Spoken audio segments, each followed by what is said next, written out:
morning, everyone. Welcome. Welcome to the 15th edition of the International Conference of Information Commissioners, ICIC. As you know, as you have already seen on the screens, but also on your agenda, the theme of this today's and tomorrow's conference will be empowering individuals through access to information, ensuring transparency and inclusivity in an interconnected world. At this point, well, let's wait for this.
Thank you very much. With this applause, we would like to thank you once more for this surprising, beautiful, well said, The Sounds of Albania collection of music from the Albanian National Song and Dance Ensemble.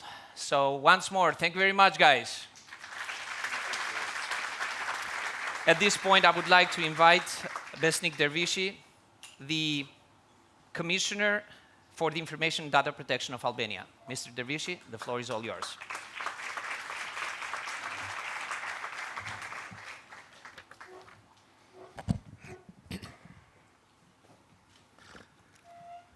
Dear Commissioners, delegates, speakers, partners, and guests, Honorable Prime Minister, President Buzia, ambassadors, Albanian authorities. I am deeply honored and privileged to stand before you today as the host of the 15th edition of the International Conference of Information Commissioners. In the present era, as society undergoes a transformation driven by advancements in technology and artificial intelligence, we are given the privilege of immediately accessing public data and information. However, the latter also poses additional challenges in the field of personal data protection. The first law on the right of access to information dates back to the 18th century, but after the 1990s amid the proliferation of democratic principles even in the Eastern Europe, numerous European and Latin American nations adopted legal acts to promote transparency. Nowadays, more than 120 nations across the globe have established legal frameworks that ensure the right to access information. This shows the remarkable expansion of our community throughout the years. It is important to highlight that the media, civil society, academia, and all stakeholders involved in this area are successful in advancing transparency through their continuous efforts. At times, various concerns or demands can lead to intense discussion with each other, but we, the commissioners, consistently try to strike a balance when it comes to upholding human rights. In Albania, just like in many parts of the world, citizens often experience frustration when confronted with bureaucratic procedures. And we are aware of the fact. This happens when the required information is not provided promptly or when journalists require immediate access to information for their news reporting duties.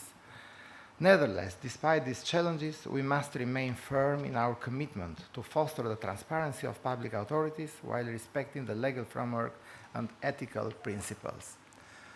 I firmly believe that by exchanging the best practices, harnessing the power of innovative technologies, and dedicating ourselves to conduct improvement, we can overcome our obstacles. In these modern times, we are surrounded from the technological revolution and the process of digitalization. During times of crisis, when the provision of information becomes crucial and can potentially be life-saving, it is imperative for all of us to unite and work together to best serve our citizens, especially those who are marginalized. The right to be informed is the cornerstone of democracy. Without access to information, it is impossible to uphold the principle of transparency, accountability, participation in decision-making, including the fight against corruption. Last but not least, access to information is crucial in tackling environmental challenges in global warming, because disclosure of information enables the stakeholders who are at the forefront of such efforts to develop the adequate policies for a sustainable future. Therefore, public institutions and state officials should be accountable, ensuring that transparency, in addition to being a fundamental principle, is also ingrained in our works, practices, and culture.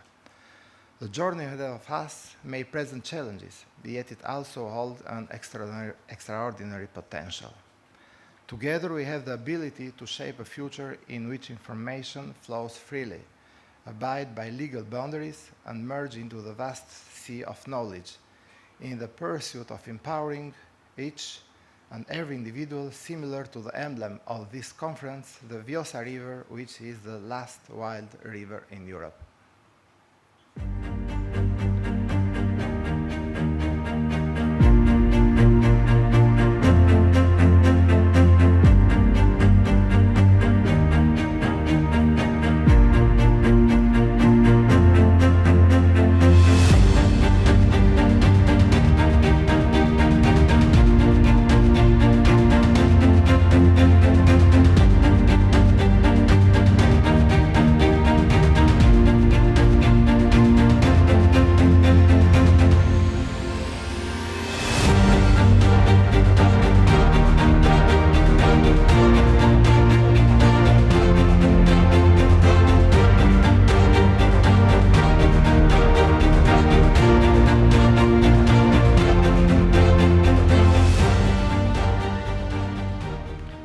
Let us commit ourselves to this noble mission and guarantee that access to information is made a tangible reality for everyone. Thank you, and now I invite Mr. Alcalá in the quality of the President of the ICIC Executive Committee.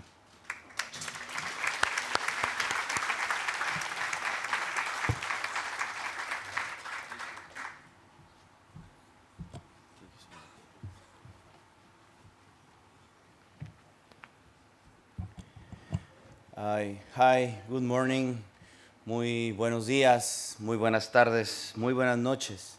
Tengan todas y todos apreciables integrantes de esta gran conferencia internacional de comisionados de acceso a la información.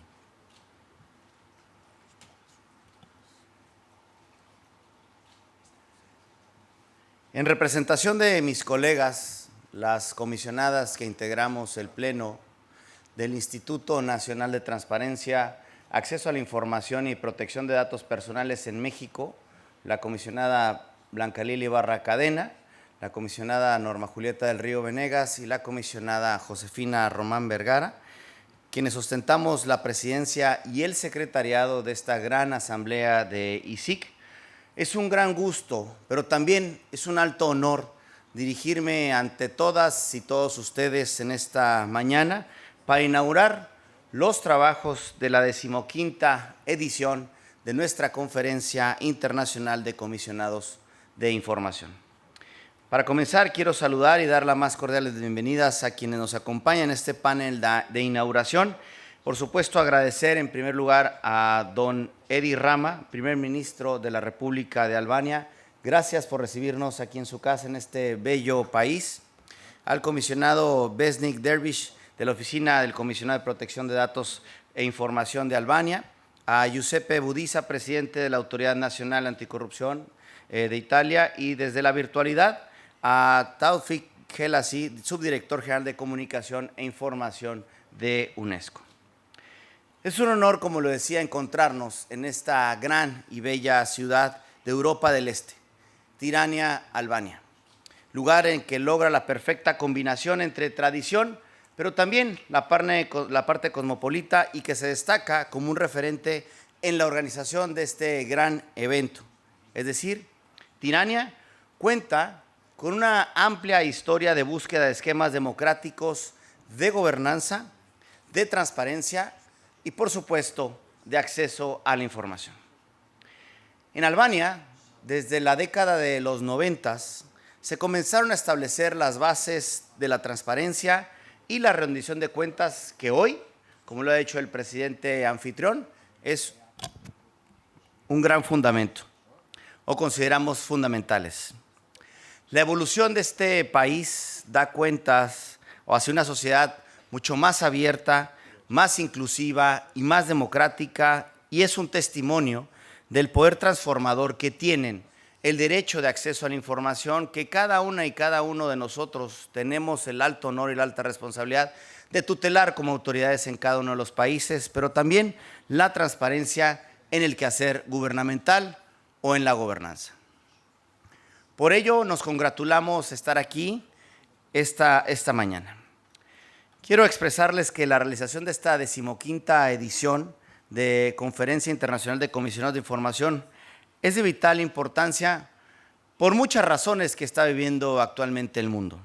En primer lugar, nos brinda una plataforma única para reflexionar sobre nuestros logros, pero también para compartir nuestras experiencias y así aprender unos de otros, que esa es la fortaleza de esta gran red, compartir experiencias.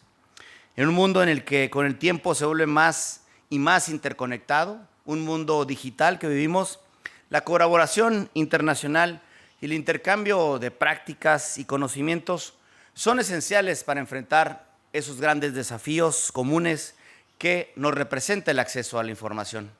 Nos decía el presidente en su mensaje inaugural, el ciudadano se molesta, se enfada cuando entra la parte burocrática y la negativa de acceso a información.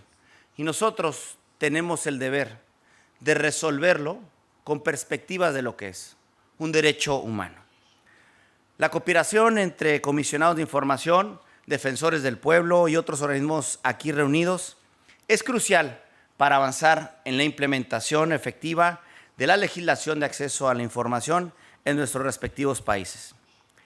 Cada uno de nosotros viene de diferentes contenidos o contextos y enfrenta desafíos muy particulares.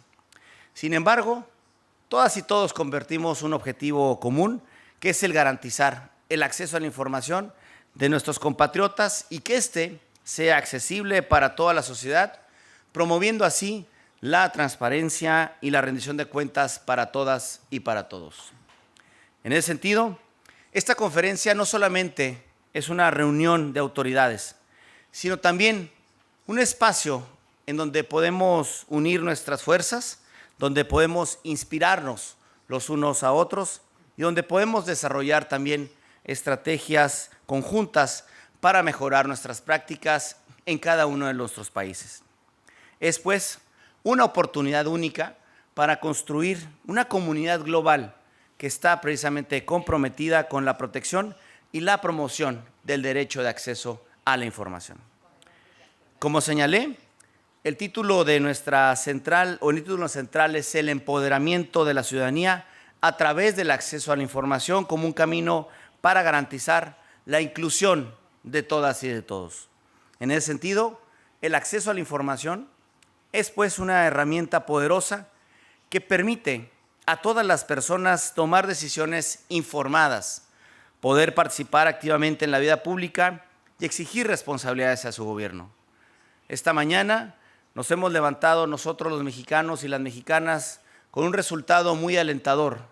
El día de ayer vimos una jornada democrática y fue precisamente gracias al acceso a la información y a la transparencia un pilar fundamental en cómo mis compatriotas tomaron su decisión. Y así en los respectivos países que representamos.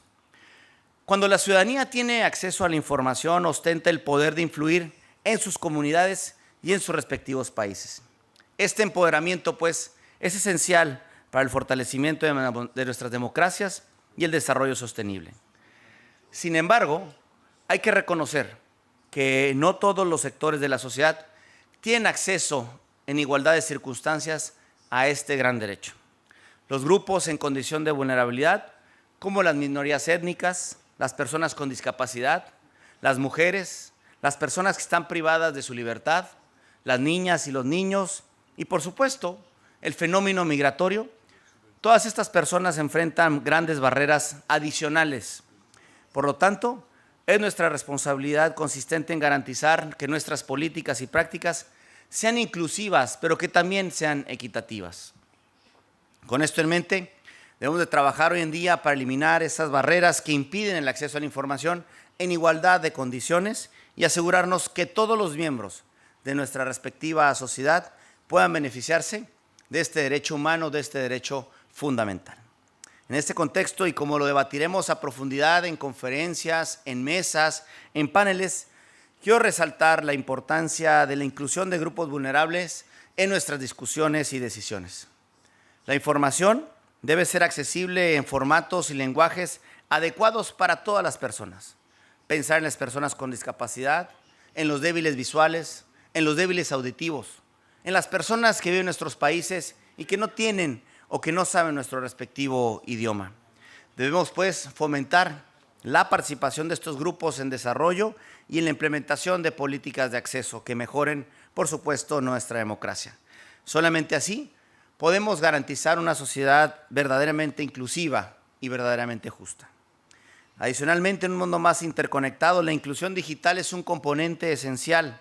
Debemos de trabajar, así pues, juntas y juntos, en que esas barreras sean eliminadas y que estas barreras que impiden que ciertos grupos sean vulnerables, ya sea por razones económicas, culturales o geográficas, accedan en igualdad de circunstancias a la información que se necesita para prosperar. Finalmente, para concluir, debemos de hacer frente a la defensa del derecho de acceso a la información en un mundo en donde también vivimos otra gran pandemia, no solamente la del COVID, sino la pandemia de la desinformación y la opacidad puede socavar la confianza pública. Nuestra labor es más importante, hoy más importante, más que nunca. Así, Debemos de abogar pues para que nuestros marcos legales sean sólidos y garantizar que se respeten los principios de transparencia y de rendición de cuentas. Nuestra voz en colectivo, que tiene esta fortaleza de nuestra asamblea, tiene el poder de generar cambios significativos. Amigas y colegas, nos encontramos en un mundo crítico. La información es el cimiento sobre el cual se construyen sociedades libres, justas, equitativas. Cuando empoderamos a las personas a través del acceso a la información, no solamente estamos promoviendo la transparencia del quehacer público, sino que también estamos fomentando la participación activa, la inclusión y, en consecuencia, la justicia social.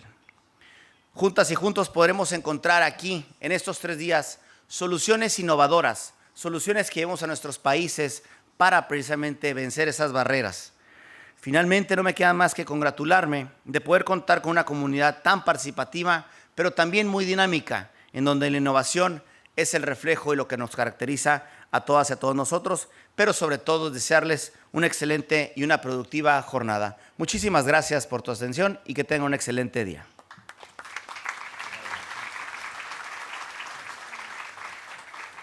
Thank you, Mr. Alcalá. And now I have the pleasure to invite the Prime Minister, Mr. Rama. The floor is yours.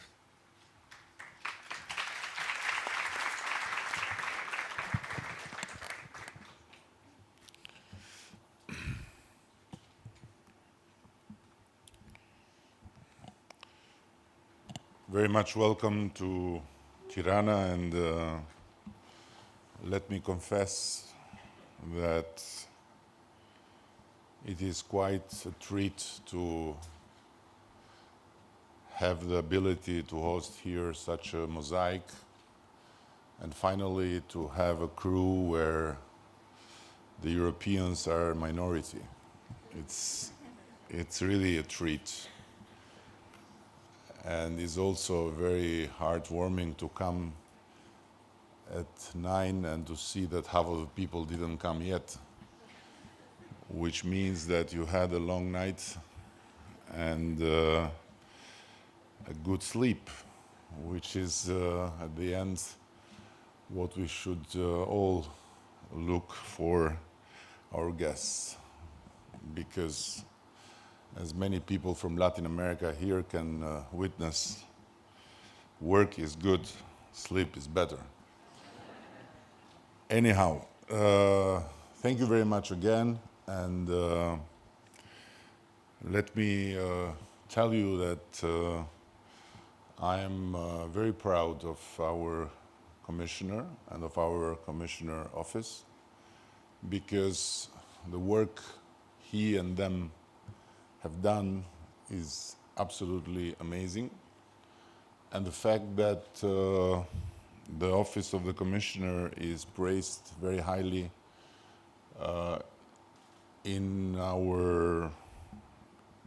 through our journey to finally become an EU member country is really very much inspiring. I have a long speech here written by my team, but I guarantee you that I'm not going to bother you with all the platitudes that you know pretty well. I'll try to simply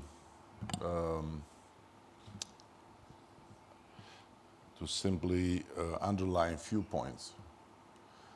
And starting with the wise words from Plato, we can easily forgive a child who is afraid of the dark.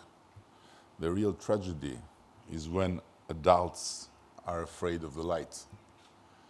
And I think this is the challenge: how to make adults be not fearful of the light, and how to make governments and to make state institutions fear not the light.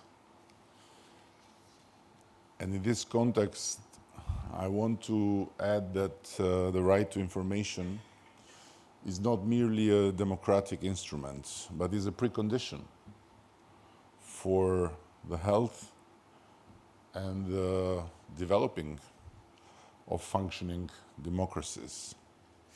Of course, I'm pleased to see the progress of the Albanian authorities in the Transparency Index for 2023 by the Office of the Commissioner for the Right to Information. And in the meantime, I am very well aware that the progress tells a lot about where we come from, but in the meantime shows itself as being not enough compared to where we want to arrive. And that's why very soon, at the end of June, we are going to hold an extraordinary, I would say, annual national conference on the right of information that we have conceived together with the Commissioner Office as a confrontation between the facts and the institutions, between what is written in our laws and what is applied. Because, as you very well know, at the end, it's not about having the laws. It's about implementing them. And the gap between legislating and implementing is a challenge for many of us here. Because, yes, we are like-minded nations and like-minded people when it comes to the right of information, but in the meantime, we are very well aware that we are not Swedes. And when you see that the first recognition of this right dates 1766, so 18th century, in the Swedish Freedom of the Press Act, then you realize how long is still the way ahead of us. But in the same time, I believe that for whomever here that is similar to Albania, meaning a developing country, a developing democracy, we live in a time of a big bless, which is technology. New technology gives us, as developing countries, a tool that until a decade ago was not there. And so it gives us the opportunity to make an incredible jump in the future by embracing the exponential progress instead of the linear progress, which would have imposed us a very, very long time otherwise to connect with the most developed countries.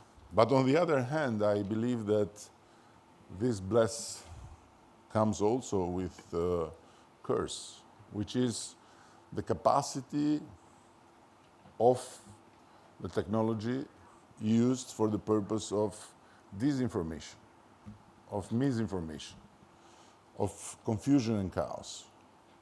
So the right to information is under a big threat, while we have in our disposal an incredible opportunity. So it's up to us to make the best use of it, to continue to invest in digital infrastructure and also literacy programs to ensure that all citizens can access and effectively use digital platforms. Secondly, to promote a culture of transparency within the public institutions, emphasizing the importance of public consultation and participatory governance. And thirdly, to not be afraid of the light, but to embrace the light and to work much more closely with the institutions like the Office of the Commissioner, like the Ombudsman, who I salute and I really appreciate a lot in terms of the work she and the institution is doing to make sure that everyone understands, first and foremost from within the government, that exposing the information and making the utmost to let everything get to light is a very healthy exercise and is a very effective tool against disinformation and misinformation. So I'm going to stop here, and I'm going to make sure to repeat that while you make your best to use this opportunity of being together to have a very fruitful conference, in the same time to not forget to enjoy the city and to enjoy everything that the city offers. And I'm sure that for the people coming from other continents, there is a vibe of home here in Tirana. So I know the commissioner is a very good host, and you saw the music. It's one-off in my experience. Never entered an international conference and had a start with the music.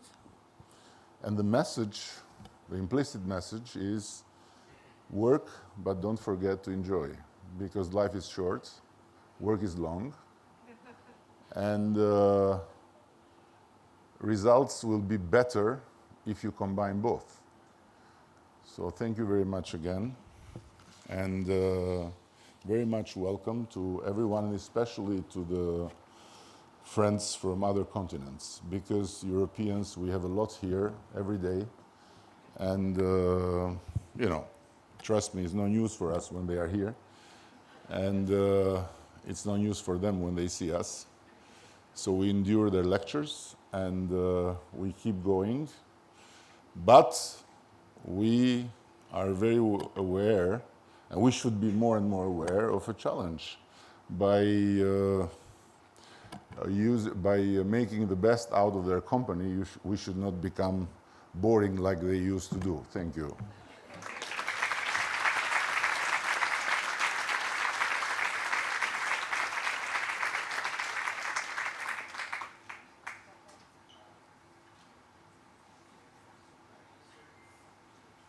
Thank you, Mr. Prime Minister, for your messages.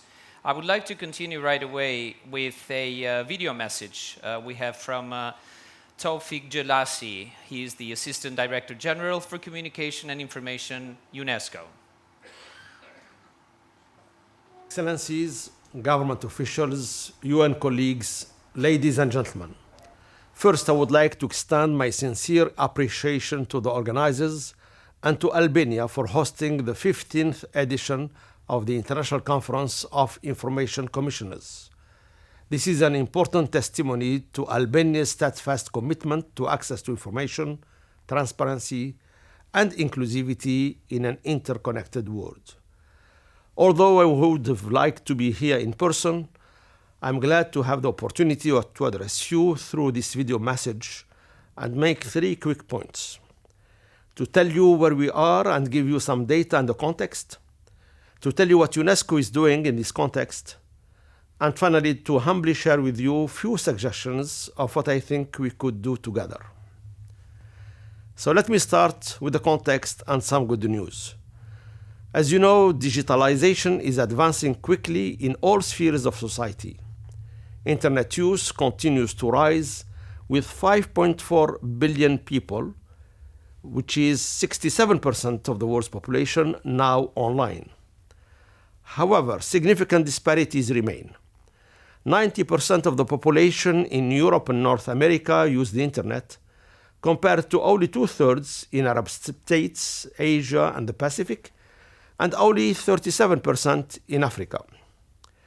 The urban-rural divide is evident, with 81% of urban citizens online, compared to significantly fewer in rural areas.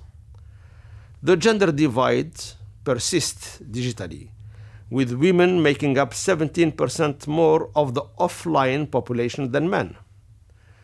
Additionally, women are disproportionately prone to online harassment.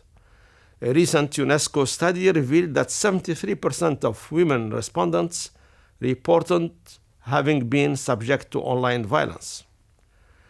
Limited information access hinders vulnerable groups from exercising their right to public information. Moreover, mis- and disinformation, hate speech, and harassment on digital platforms pose a significant threat to the reliability and credibility of available information. As usual, marginalized individuals and groups suffer the most. So what is UNESCO doing about this? We are committed to supporting universal access to information as outlined in the international human rights law. What does that mean in practice? On one hand, UNESCO assists member states in adopting and implementing access to information laws based on international standards.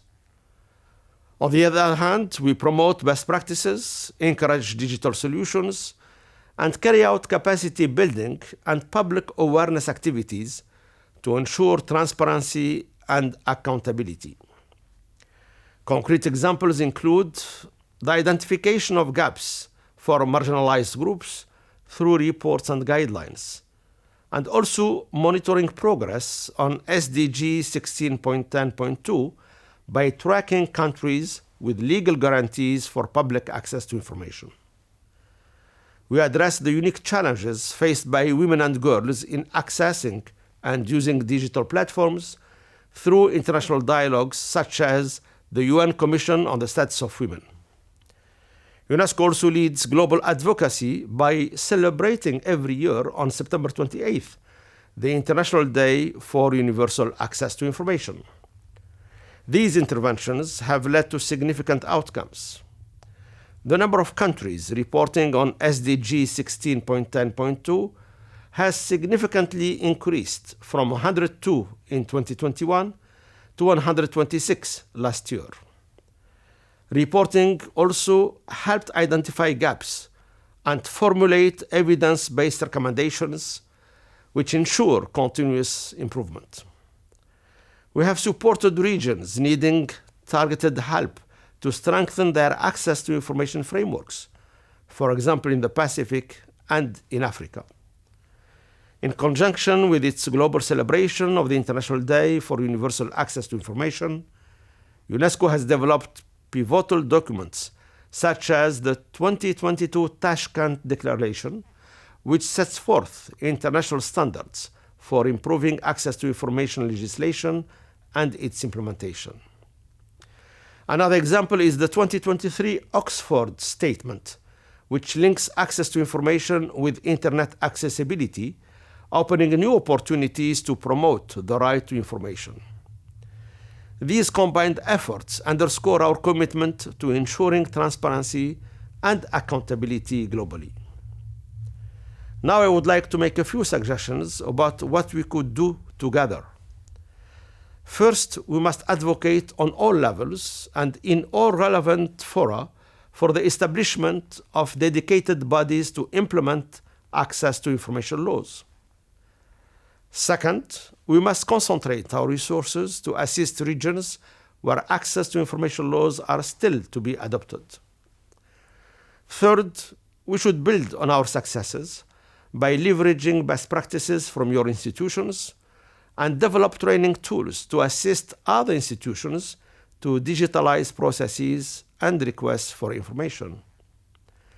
The theme of this 15th edition of the International Conference of Information Commissioners aligns perfectly well with UNESCO's mandate to promote universal access to information, advance gender equality, and leverage digital tools to foster inclusive societies. This brings me to my final point. To achieve the ambitious goals set out in the 2030 Agenda, we must establish innovative partnerships that transcend sectors and borders.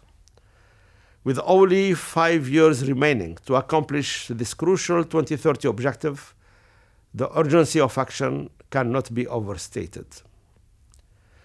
Mother Teresa wisely said, quote, "Yesterday is gone, tomorrow has not yet come, we have only today. Let's begin." End of quote. These words encapsulate the essence of our collective task. We cannot dwell on past shortcomings or wait for tomorrow's opportunities. Today, we must take decisive actions to ensure that everyone, regardless of their background, gender, nationality, age, disability, or socioeconomic status, everyone has the fundamental right to access information. Thank you for your attention, and I wish you a productive forum.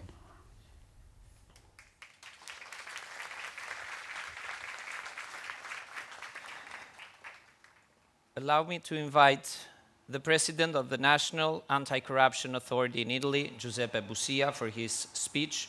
He is invited to present the functioning of proactive transparency connected to the fight against corruption.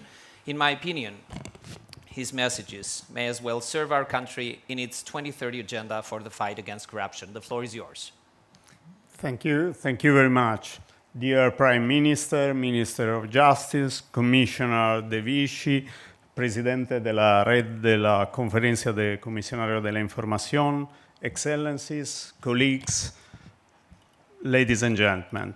Let me begin to thank really very much my friend for many years, the Information and Data Protection Commissioner, Besnik Dervishi, and all his team for inviting me and for organizing this 15th edition of the International Conference of Informational Commission. But I'm grateful to him also because he gave me the opportunity to come once more in Tirana, in Albania, a land that I love, close to my Italy, not only geographically, but also historically and culturally, and in which I feel at home and everybody can feel at home. Since I started working in the international fora, first dealing with data protection and now on transparency and prevention of corruption, I have always found in Albanian institutions not only competent colleagues with whom to collaborate, but natural allies and generous friends with whom to build the common strategies at European and global level. And then I'm particularly pleased to address this important conference, which brings together an incredible number of delegates from so many different countries, jurisdictions, and international organizations. And this impressive attendance reflects your commitment, our common commitment, to explore the critical role of access to information under the principle of transparency, inclusivity, and accountability on a truly global scale.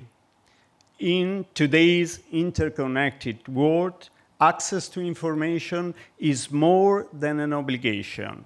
It is a transformative force that can empower individuals, increase transparency, and promote inclusiveness across the globe. The digital revolution has exponentially increased the amount of information available, and the spread of internet has connected diverse communities, enabling the sharing of ideas, cultures, and knowledge like never before. But using this power not only efficiently, but also ethically requires a concentrated effort to ensure that access of information is universal and benefit all parts of society. right to access and transparency have to become every day more a guiding principle for a democratic governance. A governance that, of course, is constantly evolving, in which the evolution mirrors the changing relationship with citizens who have now assumed a new role. Citizens are no longer just recipients of change and action.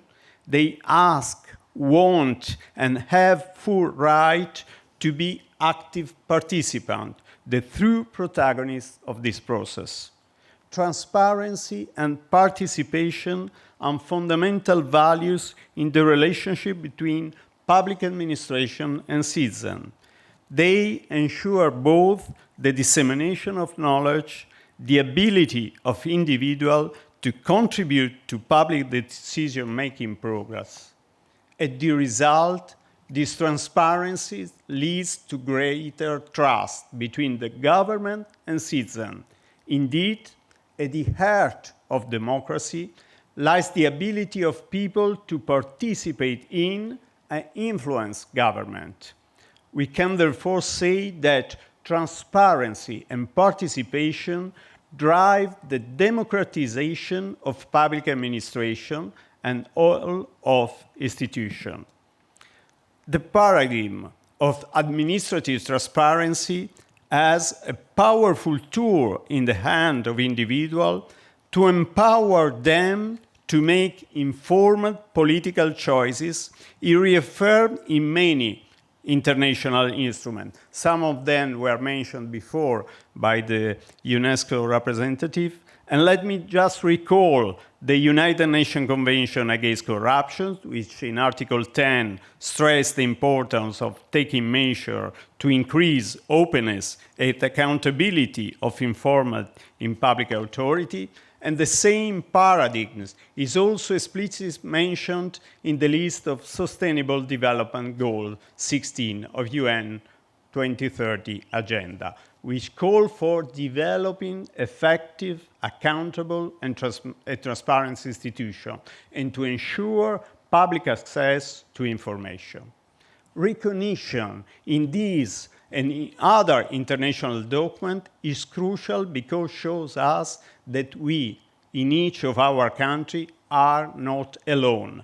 That our effort, and today we can see that, our effort is a part of a larger design at international level. It reminds us once again that we must work together across national boundaries to achieve our most important goal, to empower people. Indeed, the link between information and power is essential. Without information, people have no power to make decisions about their government, no ability to participate meaningfully in the decision-making problem, to hold this government to account, to fight corruption, to reduce poverty, and at the end, to live in a true democracy. Today, access to information in the traditional form of a citizen request to have access to some data or document is important but no longer sufficient. There is a need to move from a view of transparency as reactive model to a proactive one, in which administration take action to make their information public and to involve citizens more closely. Proactive transparency means getting information really to those who need it, or to those even care about it. However, while proactive transparency and open data initiative are auspicious, there have challenges to be considered. First of all, care must be taken to protect sensitive information and personal data. The balance between transparency and privacy is crucial not only because it's a duty or an obligation to respect fundamental rights, but because It is necessary to promote better transparency, to maintain trust and security. In addition, difference in internet access and the digital literacy can limit the effectiveness of digital transparency tools. Ensuring equal access to information means addressing these inequalities. Also, it is not enough to simply publish a large amount of data. Data must be relevant, understandable, and actionable to be useful to the public. It is also important to emphasize the keeping technology up to date and ensuring the continued release of data requires ongoing commitment and resource. We have to invest in transparency. Unfortunately, today, we have not enough time to examine these issues in depth, and you will do in these days. But we have to say one thing, that transparency we need is an inclusive, sustainable transparency, a one that respects the person, that is at the service of the person. And if we really want transparency to become a widespread and integrate habit in our organization, it's not enough to talk about it at events such as today, nor is enough to make it compulsory by law, by sanctioning non-compliance. All is, of course, necessary, but not enough. Instead, we must all strive to make transparency not only easier, but also useful and convenient for the administration that must guarantee it. It's this, once again, digital technologies are very valuable ally.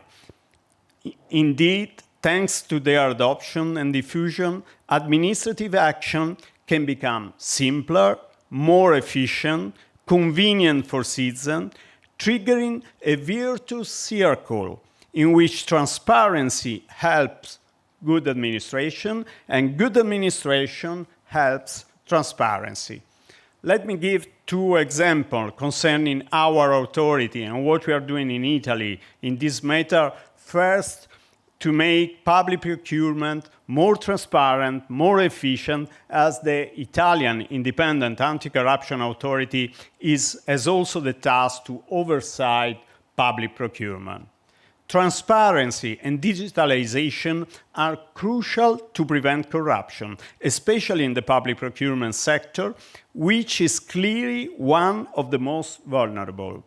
From the outset, ANAC, our authority, has used sophisticated data-driven approach to monitor major public contracts and has worked in partnership with other institutions to make data-driven decisions on public procurement rules and policies. Our National Public Procurement Database, the BDNCP, that you find described in this slide, has become a powerful tool for governments and for promoting transparency and digitalization of procurement system. It aggregates data on the procurement procedure of all the contracting authorities of Italy, that are thousands, and at federal, regional, and municipal level, and cover more than 60 million procedures from 2007 to the present. The National Procurement Database is also connected to 20 other national databases and other digital government systems, such as the National Institute of Statistics, the Ministry of Justice, the Ministry of Finance, the Tax Agency, of course, with full respect of data protection. Italy's procurement data collected by ANAC are shared with all stakeholders, and each procurement procedure is given a unique identification number for easily tracking. This improves the efficiency of the administration and allows authorities to better understand how projects are processing in the real world from the start to finish. And this vast library and years of experience in data-driven anti-corruption have led to annual saving of 10 to 20% up to 935 million euros in health sector alone. We consider this wealth of information to be a public good, a valuable resources for academics, business, data journalists, and citizens interested in understanding how public money from national and EU budget is spent. For this reason, we not only give citizens the opportunity to access our information, but we also create some tools to give them the possibility to easily query our database and process this data. The second example I want to bring to you is about the web publishing obligation that public administration have to realize in order to make public their organization and activities. We believe the key factor of simplification and accessibility is standardization and interoperability between different platforms. It is for this reason that we wanted to launch the idea of a unified transparency platform, which has found a place in some regular intervention, and we are progressing implementing. Thanks to this platform and this interconnection with other public databases, administration will be relieved of various obligations with economic and administrative saving. At the same time, citizens will have much more information at their disposal from the same data, enabling them to effectively compare the action in different bases. Finally, the administration themselves will benefit from this comparison in terms of spending the best practice and creating new strategies. Digitalization is also driving the creation of big data in the public sector. And as we have seen in private sector, it will increasingly be used as a fundamental intangible asset to improve the efficiencies of all activities. Through the use of machine learning and artificial intelligence, it is possible to monitor government activity. And for example, the AA Power platform can manage public tender, ensuring that all submissions are evaluated objectively, reducing risk of the human bias and manipulation that can lead to violation in various rules. Similarly, artificial intelligence can help automate by tracking and reporting government spending, making it easier for citizens to hold officials accountable. Through advanced document analysis and natural language processing, artificial intelligence can help identify in large quantities of documents discrepancy, fraudulent documents, or suspicious changes in legislation and contracts. While the benefits are significant, the transition to digital governance is not without challenges. Algorithms are fake data, and if the data is biased or unrepresentative, the conclusion drawn may be wrong or unfair. And this is particularly worrying in the public sphere, where the decision based on faulty data can have serious consequences for citizens. And there are other big ethical issues related to security, invasion of privacy, perpetuation of bias with significant social impact. But there is more for what is important today. When the artificial intelligence is used to take public decisions, there is a challenge also for transparency. It is in fact difficult to explain and justify a public decision made with the help of generative artificial intelligence, just as it is difficult to do so for programmer, for the person who created it. This raises issues of adequate motivation, adequate reasoning, possibility of referring to the court, and more. In short, we need the benefit of artificial intelligence, but we need to avoid the bad consequences. We must not be afraid of this technology, but we must manage them. We need to use them, not to be used by them.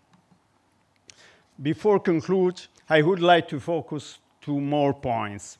In order to reap the full benefit of the new technology for the right to access and transparency purpose, and to build consensus in the process, it is first necessary to build trust among all stakeholders in the public and the private sector, and to engage citizens through a greater transparency and participation. This requires responsible use of data, as well collective action to build analytical capacity and address concerns in a transparent manner. Secondly, no one of our organizations or even our states can achieve this goal and result alone. We all need to work together, nationally and internationally, to improve our skill and capacities. This is why meetings like this one are so important to strengthen cooperation between all relevant actors at international level. Let me conclude. Right to access and administrative transparency are pillars of our democratic system and tools for active, responsible citizenship. To allow citizens, they allow citizens to understand the use of public resources, to verify the resource obtained, as well as denouncing the waste of mismanagement. Being informed and aware of their activity, the activity of the public administration ensures citizens to become really active players in public life, effective controllers in the correct use of resources, confident supporters of the institution. It is clear that digitalization of processes and services is a sine qua non condition for coming year, but this should be interpreted not only as a transposition from analogical to digital model, but also as a drive toward innovation as a game changer. We must therefore remember that the core of innovation, the core of this challenge, is not just about finding technological solution, nor is simply a question of hardware and software. The fundamental element, the key to success, is to promote transparency are the ideas, the models, the approaches that are inspired by technology, and the people behind those ideas and who are able to put them into practice. The real actor of change remain the people, the person, the citizen. Technological transparency, then, is not so much a technological task, but a cultural changes. A cultural changes for all of us and a cultural challenge for all of our society. And we must think and plan for it as a place in which to protect right and growth of our democratic system. This is then the challenge before us and the road we must travel together. Moments like this one of participatory reflection are surely the best way to ensure that we are not caught unawares. The future is now, and we have to catch it. Thank you very much.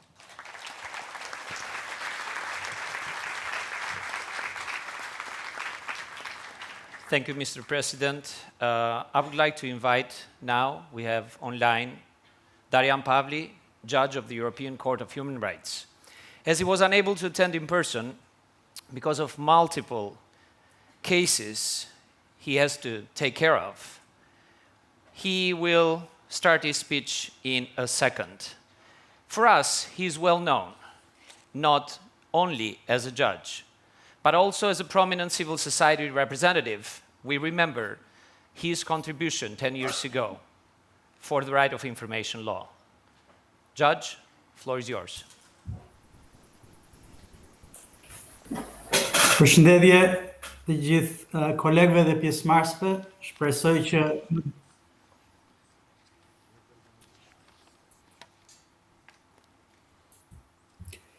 më falni, duhet të rregulloj audion. Përshëndetje edhe një herë, më lejoni të filloj me një falënderim të veçantë për Komisionerin Besnik Dervishi dhe gjithë grupin organizator të këtij eventi të rëndësishëm ndërkombëtar që zhvillohet në Tiranë, për rëndësinë e cilit dëshmon edhe prania sot mes jush e personaliteteve më të larta të shtetit shqiptar. Është një kënaqësi e veçantë gjithashtu, sepse është një temë të cilës jam përkushtuar në karrierën time të mëhershme, si në nivel kombëtar, ashtu dhe atë ndërkombëtar. Kujtoj me kënaqësi disa nga eventet e para të këtij grupimi, ku kam pasur privilegjin të marr pjesë, për shembull ato të zhvilluara në Meksikë dhe në Zelandën e Re, dhe të shoh sot në programin e konferencës se disa nga organizatorët e këtyre aktiviteteve të para të këtij grupimi dhe pas mjaft vitesh janë sot në Tiranë. Po ashtu është kënaqësi të shoh në program shumë prej kolegëve me të cilët kam pasur privilegjin të punoj, si mes përfaqësuesve të shoqërisë civile, ashtu dhe të komisionerëve apo të ish komisionerëve që janë sot të pranishëm. Besoj që fakti që ICIC zhvillohet sot në Tiranë dëshmon dhe për progresin e rëndësishëm që Shqipëria ka shënuar, sidomos në dekadën e fundit, në garantimin e së drejtës së informimit dhe rritjen e transparencës së sektorit publik. Një rol thelbësor në këtë progres ka luajtur për mendimin tim zyra e komisionerit për drejtën e informimit dhe të dhënat personale, dhe mendoj personalisht zoti Dervishi. Natyrisht që sfidat nuk mungojnë dhe disa prej tyre do përpiqen t'i cek në vijim. Besoj me rëndësishmja ndërto është ndryshimi kulturor në administratën publike, siç e dim, kultura në çdo nivel është diçka që nuk mund të ndryshojë nga dita në ditë, si dhe zhvillimi i instinkteve dhe praktikave të transparencës demokratike. I turn now in English for the benefit of the international audience to discuss basically for the time that has been given to me briefly, quite obviously, two sets of issues. One, the evolution of the legal framework in Albania on freedom of information, and then some words on the jurisprudence of my court, the European Court of Human Rights, the regional gjykatës evropiane të drejtave të njeriut, gjykatës rajonale in the continent. Let me start with the Albanian framework. As it may have been mentioned, the right to public information is enshrined in Article 23 of the Constitution of Albania, this from its adoption, the current constitution, in 1998. And this is part of a trend, I would say, where the new European democracies generally guarantee this right at the constitutional level. I will come back to this point in a minute. The first right to information law was adopted in 1999, and Albania became one of the first countries in the region to adopt such a law. However, in my view, this was not entirely a success story. The 1999 law, it was not really embraced by either the general public or the state administration. There's probably many reasons for that, but some of the normative reasons on which I can touch upon today involve the very long waiting periods for a response by the state entities in that law, which went up to 8 weeks, and the complicated request procedure. Secondly, judicial recourse was the only option under the 1999 law. So there was no entity like the commissioner. With the current law in force that was adopted in 2014, there was a major revamping of that legal framework. I was privileged to be part of the drafting effort, the small drafting group. Together, I should acknowledge as well with Judge Genti Ibrahimi, who now sits on the Constitutional Court of Albania.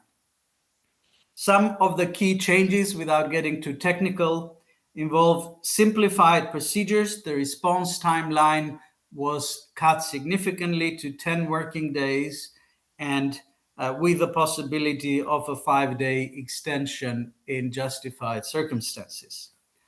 The 2014 law also introduced the principle of the overriding public interest in disclosure, including in the national security context. And most importantly, I would say, the Data Protection Commissioner became also the Right to Information Commissioner with binding decision-making powers as a quasi-judicial body.